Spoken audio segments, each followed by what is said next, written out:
निश्चय राज्य रे नुआ सरकार हेबा परे माननीय मुख्यमंत्री मोहन चरण माझी से सबु बेले शिक्षा व्यवस्था रे परिवर्तन आनिबा पाई जेमिति सरकार आसिला आमे प्रथम करी 16,009 जेटीएस टीचर आमे नियुक्ति देलु एवं परवर्ती समय भी आउ 2,000-18,000 शिक्षक नियुक्ति होइथिले। ये लगातार प्रोसेस रही नुआ सरकार आसीबा परे नियुक्ति क्षेत्र रे जोठी वैकेंसी अछि वर्तमान भी आसंता 6 तारिख रे माननीय मुख्यमंत्री हस्तरे नियुक्ति मेला माध्यम रे नियुक्ति पत्र बंटन हबो। पीजीटी टीचर माननको नियुक्ति दिया हबो। प्राय 826 जन शिक्षक नियुक्ति पाइबे। तो शिक्षा रे जो गत दिन मानकर आमे देखुथिलु जे अनेक वैकेंसी रहउथिला एमती अनेक स्कूल गुडा को रहउथिला जने मात्र शिक्षक रे स्कूल भी चालुथिला किंतु वर्तमान नुआ सरकार आसला परे वैकेंसी फिलअप पाई वर्तमान नुआ नियुक्ति दिया होची।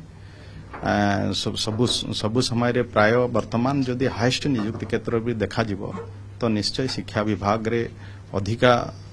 संख्या रे नियुक्ति दिया हिची एवं धीरे धीरे जो वैकेंसी रही ताको निश्चय आमे फिलअप करबा पई प्रयास करिचु। आ सेतिरे शिक्षा व्यवस्था रे केमति परिवर्तन आसी परिबो एवं पिला माने केमति गुणात्मक शिक्षा पाई परिबे सेथि पई निश्चय आम विभाग तथा आम माननीय मुख्यमंत्री एथि पई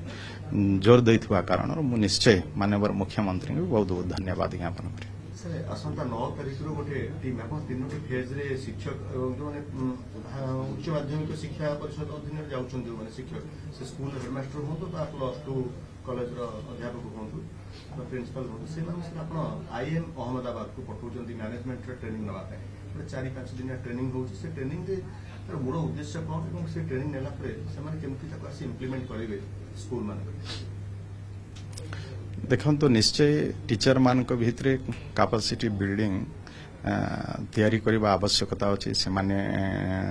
ट्रेनिंग नेबा आवश्यकता अछि सेथि पई केमति स्कूल मानकर ठीक मैनेजमेंट हे परिबो किछि परिवर्तन आसी परिबो एवं टीचर मानकर कोन हेबा कथा से माने ये सब विषय पई आज विभाग द्वारा आज अहमदाबाद रे जो आईआईएम अच्छी सेठी को से मानको ट्रेनिंग पाई तालीम पाई पठाई थिला। निश्चय जो मान भी तालीम नहीं किना आसीबे से माने किछि शिखिकी आसी परिबे एवं जहा कि शिक्षा व्यवस्था रे किछि परिवर्तन आनिबा पाई कार्य रे लागि परिबो सेथि पाई विभाग अनेक समय रे अनेक शिक्षक मान को विभिन्न प्रकार तालीम भी प्रदान करा जाउची से मान को ट्रेंड अप करा जाउची जहा कि शिक्षा व्यवस्था रे किछि परिवर्तन आनिबो एवं जो शिक्षक मान ट्रेनिंग नहीं आसला परे ताकू इठी केमते से माने इंप्लीमेंट करिवे एथि पाई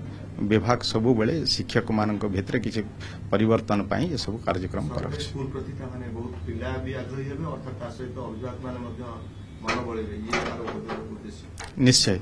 आम सरकार आसीबा परे आपण माने जानती जे सरकारी स्कूल रे भी प्राथमिक शिक्षा व्यवस्था को भी सुदृढ़ करबा पई आज गोदावरी आदर्श प्राथमिक विद्यालय हो शिक्षक नियुक्ति कथा हो कि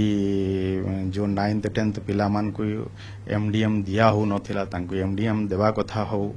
कि जो ओएवी स्कूल मानकरे बॉयज जो हॉस्टेल बिल्डिंग तो होथिला किंतु से मान निज खर्च रे रही पाठ पढ़बे ए कथा गत दिन रे थिला किंतु आम सरकार आसीबा परे आमे बहन करबो पिला माने जो हॉस्टेल रहबे तांकर खाइबा पीबा एवं प्रति मास रे से मान को 2,000 टंकार व्यवस्था करा ये सबु काम शिक्षा रे केमती ये वर्षक भितरे अनेक किछि नुआ नुआ पदक्षेप निया हिचे जेमती एनईपी कथा कहंतु कि आउ जो पाचिका मानक कथा कहंतु कि जूनियर टीचर रो कथा कहंतु एंती विभिन्न प्रकार नुआ नुआ पदक्षेप निया हिचे निश्चय एथिरे परिवर्तन आसियो। प्रश्न होछि जे शिक्षक मानक जो कैलेंडर बदली रे जो कैलेंडर परिवर्तन करागला ये सर केमती आपण केमती कान परिवर्तन कराजिबा पछरे जो समय वाली वर्धित करागला 6 तारिख पर्यंत करागला उद्देश्य सर कोन देखन तो निश्चय परिस्थिति को धरी की केते बेले कोन करा जाई परिबो कोन करबा आवश्यकता रहिছে ताको धरी की विभाग पदक्षेप नउछि।